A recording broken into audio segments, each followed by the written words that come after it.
ძალიან წუხوار თავი რომ დღითიდღე უფრო და უფრო მიჭირს ბატონი ბიძინას პოზიციების და განცხადებების გააზრება, გაგება. დღითიდღე მე წინააღმდეგობებს ხედავ მის საუბრებში. მე არ მგონია რომ ბატონი ბიძინას ბრალია, მე მგონია რომ ეს იმ გზის ბრალია, რაც მან აირჩია.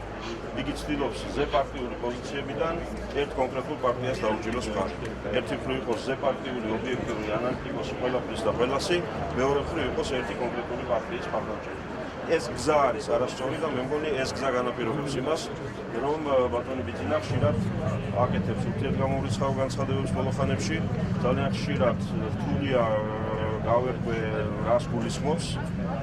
მაგალითად საკონსტიტუციო კომისიასთან დაკავშირებული კომენტარებიდან მე ვიცი რა თქვა, მაგრამ აუცილებლად ამ საღამოს მე თავად მოვისმენ, იმიტომ რომ რაც დაწერილი და წერილობით ვნახე, უბრალოდ რთულია დავიჯერო, რომ ეს ნამდვილად ბიძინა ივანიშვილმა თქვა. მე დღეს მოვისმენ ნამდვილად, რომ დავჭირდე აიგის ლაპარაკობს ამას და ხვალ ის პირველ ნახევარში ალბათ შემოთავაზებთ ბრიფინგს საკონსტიტუციო კომისიის საქმიანობის თაობაზე, იმის თაობაზე, ვინ რას აკეთებდა, ვინ თითზე აკარებდა, ვინ არაფერზე არ აკარებდა, ვინ ითხოვდა საკონსტიტუციო ცვლილებებს, მათ შორის პრეზიდენტთან დაკავშირებით და ყველა სხვა საკითხებთან დაკავშირებით. კიდევ მეორე მე ვწუხوار, ეს არ არის კარგი, ეს არის ცუდი ქვეყნისთვის, სახელმწიფოსთვის, როდესაც მის ერთ-ერთი გამორჩეული ფიგურა, პოლიტიკური ლიდერი, ბატონი ბიძინა, კიდევ მეორე აი ამ ორი საქმის ერთდროულად კეთების მცდელობაში, აი ასეთ ჩემი აზრით აუხსნელ განცხადებებს აკეთებს ხოლმე. შეუძლებელია თან იყოს ზეპარტიული, ობიექტური და ყველაფრის ობიექტურად გამსჯელი და თან იყო ერთი კონკრეტული პოლიტიკური ძალის მხარდამჭერი და მელაპარაკებოდნენ მის უალტერნატივობაზე, მის შეუცვლელობაზე და ასე შემდეგ.